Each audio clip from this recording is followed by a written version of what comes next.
آپ نے کبھی سوچا ہے کہ آپ زندگی بھر نماز پڑھتی رہیں، سجدوں میں آنسو بہاتی رہیں، راتوں کو جاگ جاگ کر قیام کرتی رہیں، لیکن قیامت کے دن جب اللہ کے سامنے پیش ہوں گی تو آپ کی نمازیں زمین سے بھی اوپر نہ جا سکیں گی۔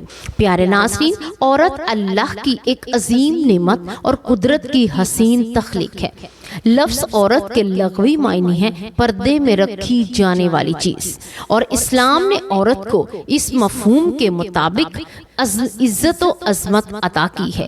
عورت محض ایک جسم یا فیشن و زیب زینت کا نام نہیں، بلکہ وہ رشتہ ہے جو خاندان اور معاشرے کی بنیاد کو مضبوط کرتا ہے۔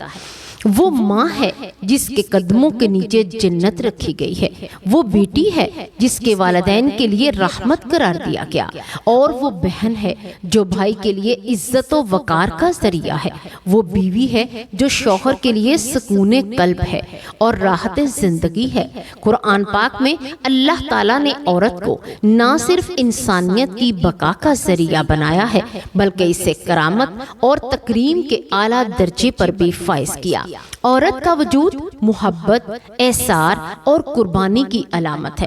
ایک نیک اور صالحہ عورت اپنے گھر کو جنت کا گہوارہ بنا دیتی ہے۔ وہ اپنی اولاد کی بہترین تربیت کر کے آنے والی نسلوں کو سنوار دیتی ہے۔ اللہ تعالیٰ کو کیسی عورت پسند ہے؟ اللہ کو وہ عورت پسند ہے جو تقوی اختیار کرے، حیا کو اپنی اصل زینت بنائے اور اپنی عبادت و بندگی میں مخلص ہو۔ قرآن کریم میں فرمایا گیا، بے شک اللہ کے نزدیک سب سے زیادہ عزت والا وہ ہے جو سب سے زیادہ پرہیزگار ہے۔ یعنی عورت کی اصل عزت و وقار اس کے لباس، سونے چاندی یا فیشن میں نہیں بلکہ اس کے تقوی اور پرہیزگاری میں ہے۔ رسول اکرم صلی اللہ علیہ وآلہ وسلم نے فرمایا، دنیا ایک سامان ہے اور دنیا کا سب سے بہترین سامان نیک عورت ہے۔ اس حدیث میں واضح ہوتا ہے کہ اللہ کے نزدیک سب سے قیمتی عورت وہ ہے جو نیک اور صالحہ ہو، جو اپنے شوہر کی خیر خواہ ہو، جو اپنے گھر کو سنبھالے اور اپنی اولاد کی دینی تربیت کرے۔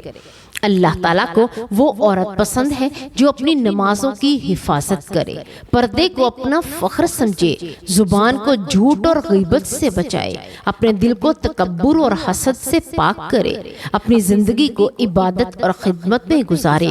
عورت کی اصل خوبصورتی میک اپ یا زیورات یا دنیاوی زیبائش میں نہیں بلکہ اس کی حیا، وفا اور پاکیزگی میں ہے۔ جب عورت اپنے وجود کو اللہ کے حکموں کے مطابق ڈھال دیتی ہے تو وہ اللہ کے نزدیک فرشتوں سے بھی زیادہ محبوب ہو جاتی ہے۔ سوچ کر ہی دل کانپ جاتا ہے کہ ایک عورت کی پوری زندگی کی نمازیں، اس کی عبادت، اس کی محنت، اس کی آنکھوں کے آنسو صرف اس لیے رد ہو جائیں کہ اس نے ایسی 5 چیزیں پہنے جو اللہ کے ہاں پسندیدہ نہیں تھیں۔ 5 قسم کی چیزیں پہننے والی عورتوں کی نماز قبول نہیں ہوتی۔ جس نے یہ 5 چیزیں پہن لی ایسی عورت اللہ کے ہاں ناپسندیدہ ہے۔ اگر عورت نے ان کو پہن لیا تو چاہے وہ مکہ مکرمہ میں خانہ کعبہ کے سامنے کھڑی ہو یا مدینہ منورہ میں روضہ رسول کے سامنے سجدہ کرے، اس کی نماز آسمان تک نہیں جا سکے گی۔ یہ کوئی عام بات نہیں بلکہ یہ کوئی معمولی فیشن یا زیب و زینت کا شوق نہیں بلکہ یہ وہ خوفناک حقیقت ہے جو عورت کی پوری عبادت کو برباد کر دیتی ہے۔ ذرا غور کیجئے، نماز وہ عبادت ہے جو اللہ نے سب سے پہلے فرض کی، جو قیامت کے دن سب سے پہلے دیکھی جائے گی۔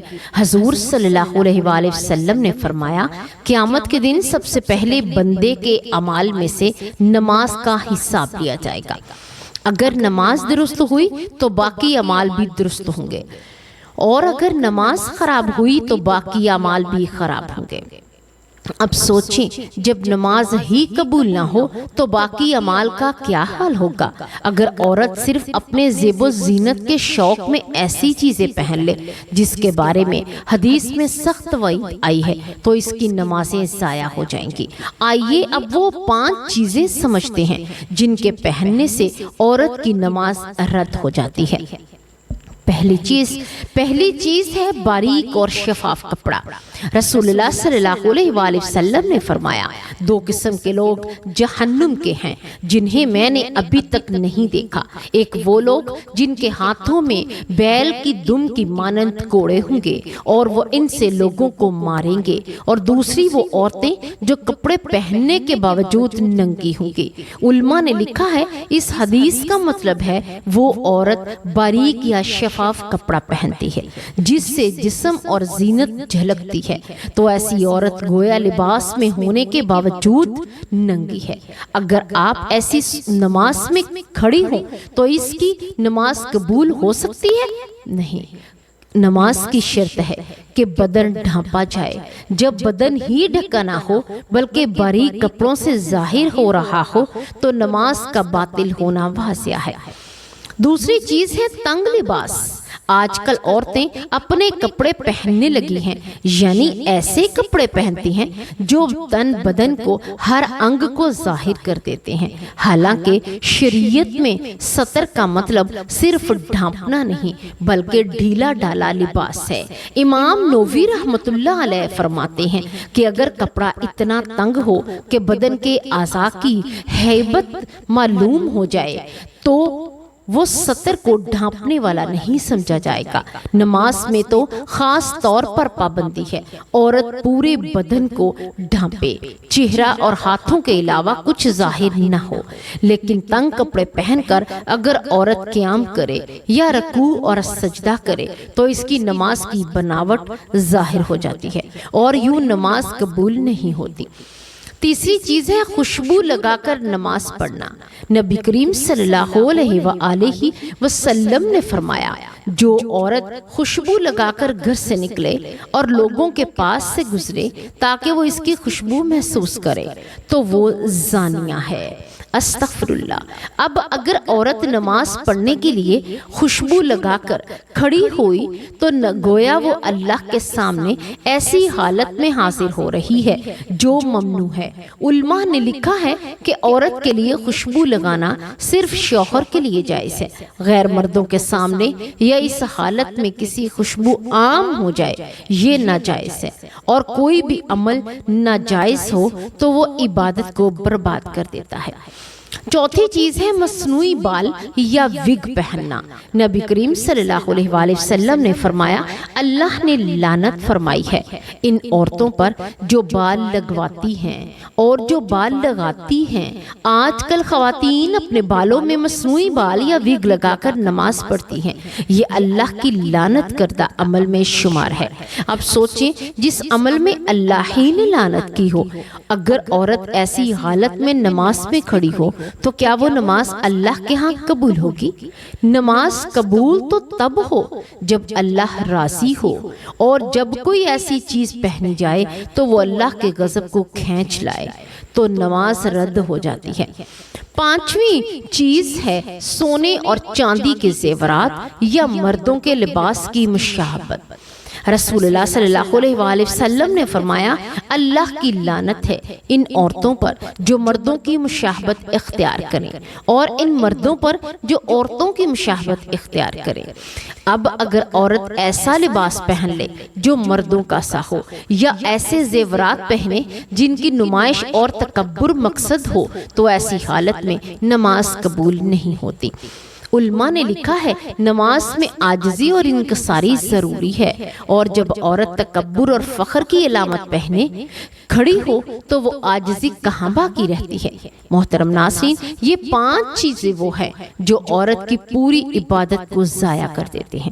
سوچ کر ہی لرزہ طاری ہو جاتا ہے اگر ایک عورت اپنی زندگی کی ساری نمازیں پڑھ لے لیکن ان 5 چیزوں سے کوئی ایک بھی پہن کر نماز پڑھ لے تو قیامت کے دن اس کی محنت ضائع ہو جائے گی۔ اس لیے رسول اللہ صلی اللہ علیہ وآلہ وسلم نے فرمایا جس نے ایسا لباس پہنا جو شہرت کا لباس ہے اللہ تعالیٰ قیامت کے دن اسے ذلت کا لباس پہنائے گا۔ یہ دنیا فانی ہے، یہ زیب و زینت عارضی ہے، لیکن نماز ہمیشہ کی نجات ہے۔ اللہ کے سامنے وہی نماز قبول ہوگی جو عاجزی کے ساتھ، پاکیزگی کے ساتھ اور شریعت کے مطابق ادا کی جائے جائے۔ اے میری پیاری بہنوں، ذرا سوچو، اگر تم نے اپنی جوانی زیب و زینت میں گزار دی اور نمازوں کو برباد کر دیا تو وہ بڑھاپے میں جب قیامت قریب ہو جائے گی کیا فائدہ ہوگا؟